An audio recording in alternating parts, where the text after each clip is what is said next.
নমস্কার বন্ধুরা, সবিতা কিচেনে সবাইকে স্বাগত। আজও আমি আরও একটা রেসিপি নিয়ে হাজির হয়ে গেছি। আজ আমি বানাবো ফুলকপি আর বাঁধাকপি একসঙ্গে মিলিয়ে পকোড়া। এই ধরনের পকোড়া কিন্তু ভীষণই ভালো লাগে। আমরা শুধু ফুলকপি দিয়ে পকোড়া খেয়েছি, বাঁধাকপি দিয়েও পকোড়া খেয়েছি, কিন্তু দুটো কপি একসঙ্গে মিলিয়ে যদি পকোড়াটা খেয়ে না থাকেন তাহলে ঝটপট আমার রেসিপিটা ফলো করে এইভাবে বানিয়ে ফেলুন আর সবাই মিলে খান, দেখবেন ভীষণই ভালো লাগবে। একটা পকোড়া আমি ভেঙেও দেখিয়ে দিচ্ছি, দেখুন কতটা মচমচে আর ভেতরটা খুব সফট, খেতেও ভীষণ ভালো। বাচ্চা থেকে বড় সবাই কিন্তু এই পকোড়াটা খেতে খুবই পছন্দ করে। চায়ের সঙ্গে সন্ধেবেলা এরকম একটা পকোড়া থাকলে কিন্তু কোনো কথাই হবে না।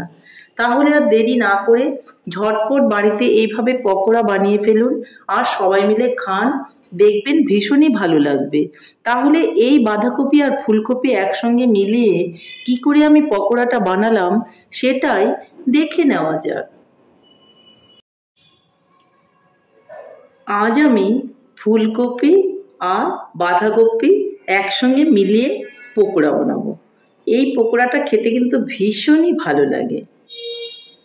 এই ফুলকপি বাঁধাকপি একসঙ্গে মিলিয়ে পকোড়া বানানোর জন্য আমি দু রকমের কপি কিন্তু নিয়ে নিয়েছি।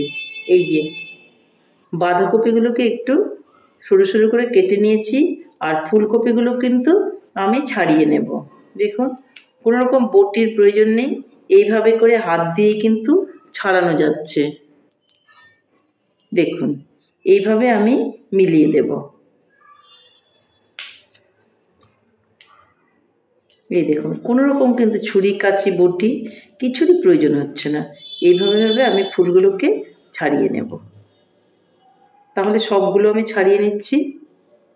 ফুলকপি আর বাঁধাকপি আমি খুব ভালো করে একসঙ্গে করে নিয়েছি। যে ফুলকপিগুলোকে সব আমি ছাড়িয়ে নিয়েছি, এখন আমি খুব ভালো করে ধুয়ে নেব। বাঁধাকপি আর ফুলকপিগুলোকে আমি খুব ভালো করে ধুয়ে একটা বোলের মধ্যে নিয়ে নিয়েছি। আর এখানে নিয়ে নিয়েছি 4টে কাঁচা লঙ্কা আর 2টো পেঁয়াজ। আমি এখন পেঁয়াজগুলোকে এরই মধ্যে কেটে দিয়ে দেব। প্রথমে এইভাবে টুকরো করে নেব, কুচি কুচি করে পেঁয়াজটা দিয়ে দেব।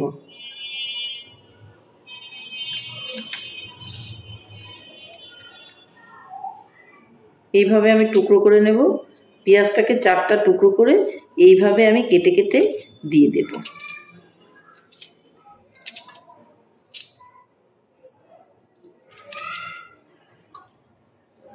এইভাবে 2টো পেঁয়াজই আমি কেটে দেব।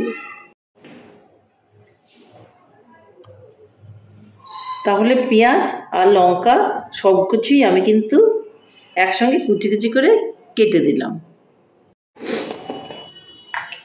এখন আমি এর মধ্যে দিয়ে দেব পরিমাণ মতো লবণ আর দিয়ে দেব একটু হলুদ। এখন আমি এর মধ্যে দিয়ে দেব কিছুটা ময়দা, দিয়ে দেব চালের গুঁড়ো,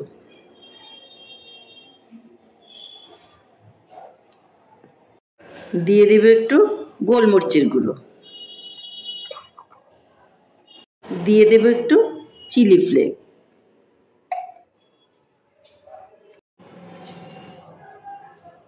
দিয়ে দেব অল্প করে চিনি,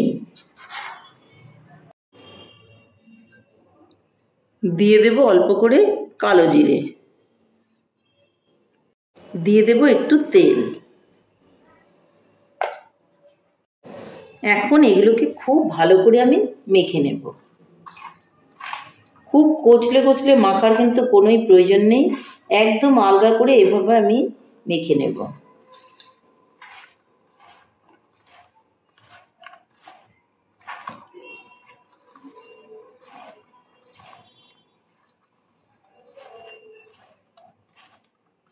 এই পকোড়াটা বানানোর জন্য কিন্তু কোনোই ঝামেলা হয় না আর খেতেও কিন্তু ভীষণই ভালো লাগে। এইভাবে আলতো করেই মেখে নিতে হবে, খুব কচলে কচলে মাখার কোনোই প্রয়োজন নেই।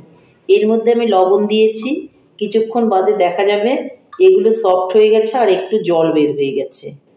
আমার মাখাটা কমপ্লিট হয়ে গেছে। এখন আমি একটা ঢাকা দিয়ে কিছুক্ষণের জন্য রেখে দেব। কিছুক্ষণ বাদে আমি ফিরে এলাম, ঢাকনাটাকে আমি তুলে নিচ্ছি। দেখুন কি সুন্দর সফট হয়ে আছে। আমি কিন্তু এখানে কোনো রকম জল ইউজ করিনি। তাহলে এখন আমি চলে যাচ্ছি রান্নার দিকে। এদিকে উনানে একটা কড়াই বসিয়ে দিয়েছি, আর কড়াইয়ের মধ্যে দিয়ে দিব কিছুটা তেল।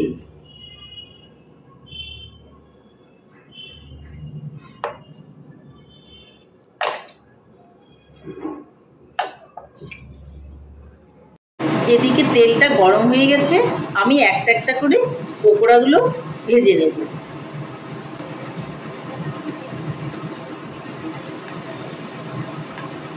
কোনো দলা করে দেওয়ার প্রয়োজন নেই, অল্প অল্প করে তুলবো আর দিয়ে দেব। একটু এবড়ো খেবড়ো হলেই কিন্তু পকোড়াগুলো খেতে ভীষণই ভালো লাগে। এইভাবে তাহলে আমি পকোড়াগুলোকে দিয়ে দিচ্ছি।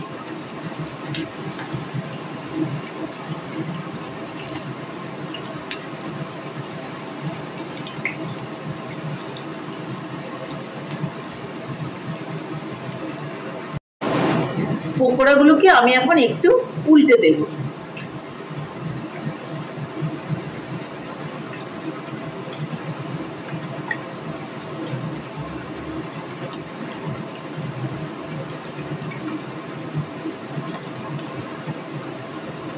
আজকে কিন্তু পকোড়াটা আমি সরষের তেলেই ভেজেছি, কোনো রকম সাদা তেল ইউজ করিনি।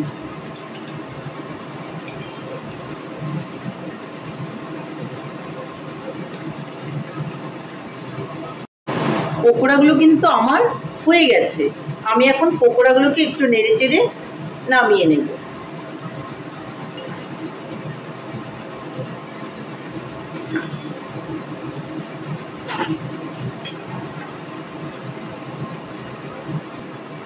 এখন আমি আরো কিছু পকোড়া দিয়ে দেব।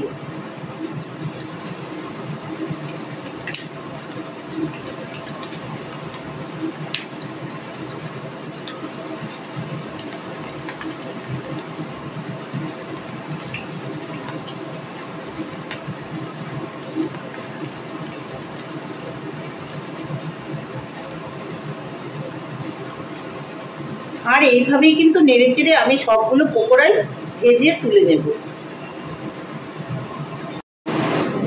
সবগুলো পকোড়াই আমার ভাজা হয়ে গেছে, এগুলো আমি কিন্তু এখন তুলে নেব।